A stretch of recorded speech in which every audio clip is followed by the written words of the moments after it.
convido o reverendo Angus Stewart a subir ao pódio e começar nossa reunião defendendo o caso de que a salmodia exclusiva é ensinada nas Escrituras, e ele tem 30 minutos.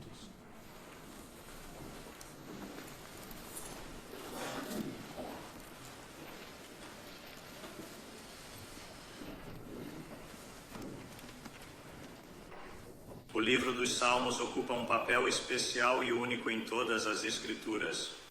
É somente o livro de Salmos, e foi escrito ao longo de alguns milhares de anos, desde o Salmo de Moisés, o Salmo 90, até os rios da Babilônia, Salmo 137.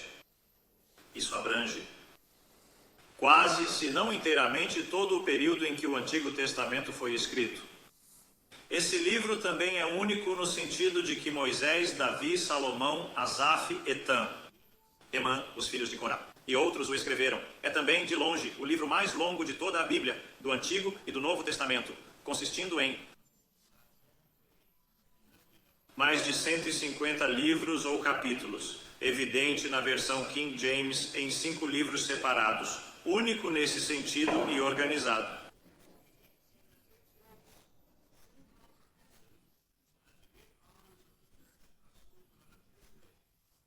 Tão abrangente que os grandes pais da igreja se referiram a ela dessa forma: Atanásio, o epítome de toda a Escritura; Basílio, o Grande, um compêndio de toda a divindade; Lutero, uma pequena Bíblia; Franz Tillich. Todas as verdades do Novo Testamento estão nos Salmos. E provavelmente o aspecto mais singular, se é que posso falar assim, do livro dos Salmos ou Saltério, é que somente ele, dos 66 livros, foi escrito com o propósito divino expresso de ser cantado. Todos os livros da Bíblia, incluindo os Salmos, devem ser lidos e pregados e são úteis para a oração correta, mas somente os Salmos têm a função canônica de um cancioneiro. Isso é evidente porque os Salmos, exceto seus títulos, é claro que não devem ser cantados. Consistem exclusivamente de poesia lírica, com paralelismo e alguns refrãos. De forma ainda mais evidente, nos títulos dos Salmos, há referências ao músico principal, a instrumentos musicais, instrumentos de corda, várias melodias ou melodias, e o livro é organizado na forma de 150 canções ou salmos. De 176 versículos, o Salmo 119, a 2 versículos, o Salmo 117. E nesse saltério há literalmente dezenas de apelos para cantar o louvor de Deus. O rei Davi, é claro, é chamado de o doce salmista ou cantor de Israel, e segundo Samuel 23:1. O próprio título do livro em hebraico é Sefer Tehillim, o livro de louvores, às vezes traduzido no grego, louvores ou hinos. A tradução grega da Septuaginta, usada pelos apóstolos na igreja primitiva, é chamada de Salmos ou Saltério. Esses salmos são chamados nas Escrituras de Cânticos do Senhor, Jeová, em pelo menos 3 lugares diferentes. Eles também são chamados de Cânticos de Sião, Salmo 137, versículo 3, e Sião é a igreja de Deus. Estes salmos são louvores do Senhor cantados por Sião. E Davi tem uma chave em tudo isso, pois ele escreveu a maioria das canções do Senhor para a sua igreja. Ele é chamado em 2 Samuel 23, versículo 1, o homem que foi elevado ao alto, recebendo essa posição exaltada como salmista na igreja de Deus. Esse é um cargo. Nenhum homem pode tomar isso para si. Ele também é chamado de ungido do Deus de Israel. Ele foi elevado às alturas por ter sido ungido, ou seja, equipado e autorizado pelo Espírito de Deus. O doce salmista de Israel escreveu esses salmos para nós. Agora, o que a Bíblia nos diz sobre o canto desses salmos? Os salmos foram cantados, por exemplo, quando a arca foi levada para Jerusalém, em 1 Crônicas 15. Davi instituiu o canto de salmos no tabernáculo em Jerusalém, 1 Crônicas 16, que faz referência e cita várias partes dos salmos 105, 106 e 96. O Salmo 30 foi cantado na dedicação da casa de Davi, como nos diz o título. Davi nomeou 4.000 levitas, que eram cantores e músicos, incluindo 288 líderes, para cantar e louvar a Deus com música.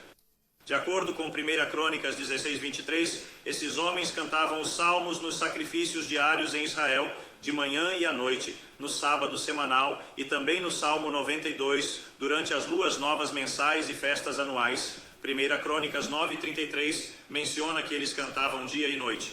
Para mais informações, veja especialmente 1 Crônicas 16 e 1 Crônicas 23. Durante as reformas da igreja do Antigo Testamento sob os reis Joás, Ezequias e Josias, a igreja cantava os salmos de Davi e Asaf, de acordo com 1 Crônicas 23, 29 e 35. Em outras ocasiões, os salmos foram cantados na dedicação do Templo de Salomão, conforme registra 2 Crônicas 5, no cântico de batalha de Josafá contra os Amonitas, Moabitas e Edomitas, em 2 Crônicas 20, e na dedicação dos muros de Jerusalém, em Neemias 12. De modo mais geral, esses salmos eram cantados quando os peregrinos subiam a Jerusalém para celebrar as 3 grandes festas. São os salmos de ascensão, salmos 120 a 134. Eram cantados também junto aos rios da Babilônia, salmo 137, cantados quando aflitos, salmo 102. Os próprios salmos nos dizem que eles devem ser cantados pelos gentios, nós, na era do Novo Testamento. Salmo 117, versículo 1, louvai ao Senhor todas as nações, não apenas os judeus, louvai-o todos os povos. Isso é citado pelo apóstolo Paulo em Romanos 15, versículo 8. Louvai ao Senhor todos os gentios e louvai-o todos os povos. O Salmo 100, versículo 1 diz, louvai ao Senhor com júbilo, todas as terras, incluindo a terra de Uster. No saltério dado por Deus, Deus quer que cantemos seu louvor nesta era do Novo Testamento, sobre o qual os próprios salmos querem que cantemos. Salmo 22, Salmo 67, etc, etc. E cantá-los também até o fim dos tempos, sobre o qual os salmos falam, no Salmo 50, no Salmo 102, etc. De acordo com o fato de Davi ter sido elevado ao alto como o doce salmista de Israel. Agora vamos falar do próprio Senhor Jesus Cristo nos Evangelhos. Na época de Cristo, os judeus cantavam somente os salmos no templo, como afirmou o reverendo John Greer, ministro presbiteriano livre. Segundo ele, isso foi mencionado em seu discurso recente sobre salmodia e posteriormente publicado em um site. Em casa e em outros lugares. Além disso, quase todo mundo, inclusive os cantores de hinos, concorda que os judeus cantavam o salmos de Halel, Halel, salmos de Aleluia na Páscoa, especialmente os salmos 113 a 118, e depois da Páscoa e a ceia do Senhor, lemos sobre Jesus e os 11 discípulos. Canto, um hino, citação, hino. E depois de cantarem um hino, saíram para o Monte das Oliveiras. Mateus 26, Marcos 14. O Espírito Santo está aqui nos dizendo algo muito significativo, porque isso é dito em um momento crítico da vida de Cristo.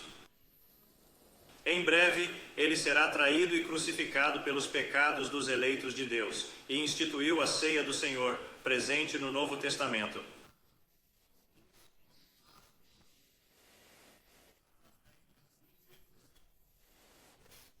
Sacramento no lugar da Páscoa, período onde falou, isto é o meu sangue, do Novo Testamento, que é derramado por muitos, para a remissão dos pecados.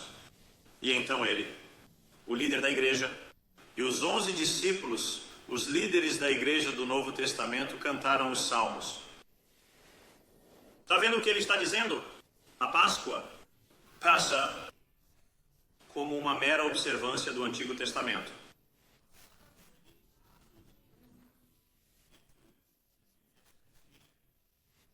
Mas o canto dos salmos passa para a dispensação do Novo Testamento. O canto dos salmos está aqui unido com a ceia do Senhor, que deve continuar até que Jesus Cristo volte nas nuvens.